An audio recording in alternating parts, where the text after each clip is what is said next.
In this video, we're going to take apart an actual argument here. So we'll have an example argument, and when I say take it apart, we're going to brainstorm. We're going to see if we can pick up on the logical fallacies. And then we're going to circle a few of those, and that those points that we bring up are going to inform the essay we'll write in the upcoming video. So let's take a look at example argument. The government in Littleville plans to build a large mall in a newly constructed zone just outside the city. Littleville hopes to attract many wealthy clients who it believes will shop at the Littleville Mall's many planned boutique stores. 10 years ago, Vicksburg, a city in the same province, built an upscale mall in its fashionable downtown district. The mall was an instant success, so Littleville Mall can expect a profit in its first year. Now, the directions, again, write a response in which you examine the stated or unstated assumptions of the argument. So that's really the key here. Again, we're going to pick up on those assumptions, which we call here logical fallacies. What is the argument assuming?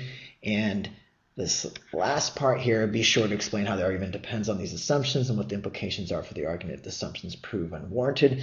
That's the mouthful part, but essentially what we're going to try to answer here is, well, because of these assumptions, how does the argument fall apart? And of course, part of this is to see how we can strengthen and improve the argument as well. But we're going to do all of that in the actual essay. For now, we're going to pick up on the fallacies here. What's going on? What are some assumptions that make this argument invalid? Okay, the government in Littleville here is going to plan to open a mall. And what they're assuming is that Littleville, put L for Littleville, is the same as Bigville. So what worked in Littleville is going to work in Biggsville. But how do we know that they're the same? Could they be different? And so that's what you have to say. You have to say the argument assumes that these two cities are the same. They could differ in terms of their residents. Maybe you have rich versus poor. Or maybe one place is known for its frugality. In another place, they're known for being spendthrifts or spending a lot of money. So you could list a few reasons where how the towns could be different, in focusing, of course, on how that would affect the malls. You can't assume that opening a mall in Littleville is going to be the same as in Vicksburg.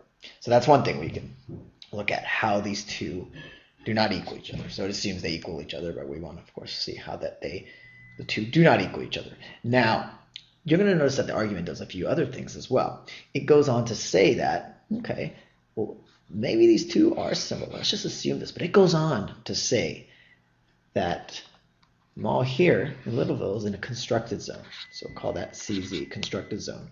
Versus the mall here in Biggsburg is going to be in a fashionable downtown district.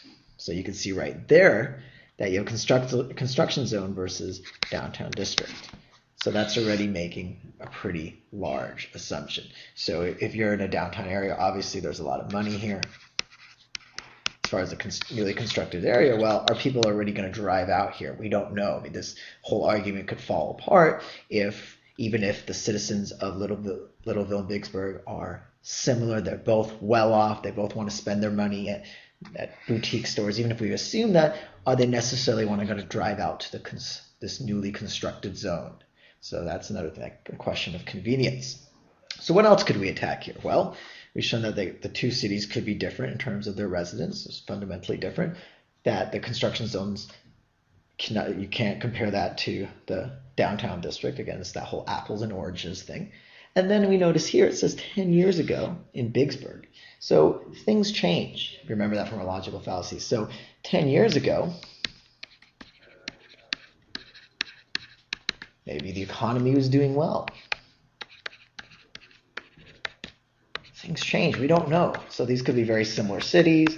We could have a very nice constructed zone here. This could be a great place. Everyone wants to shop with new fountains and everything. But if the economy is doing poorly, then wait a second, that argument falls apart. So this is another important thing that, of course, is the 10 years ago. You may also pick up on here the idea that the mall was an instant success. what do we mean by instant success? So that becomes a vague term. Does that mean many people went there? Does it mean it made lots of money? We don't know. Instant success. And there's also another vague term, little can expect a similar return on revenue in its first year of opening. So exactly what does that mean? To make it the same amount of money? Okay. Well, that could be a little bit more specific, but even then, to make the same amount of money during its first year of opening, maybe the size of the mall will be something there. So you can see we can brainstorm for a long time. And really the key to this argument task is that you pick what you feel are the strongest points, because if we went on for another 10 minutes, we could list another 5 or 6 things and really squeeze this dry. But you want to focus just on a few. So I think this is a very fundamental assumption that the two cities are different or similar. Another fundamental assumption is that a construction zone is going to be similar to a fashionable downtown district. And then finally, this 10 years ago that things changed. That's another major assumption. And out of these three, we're going to create our essay.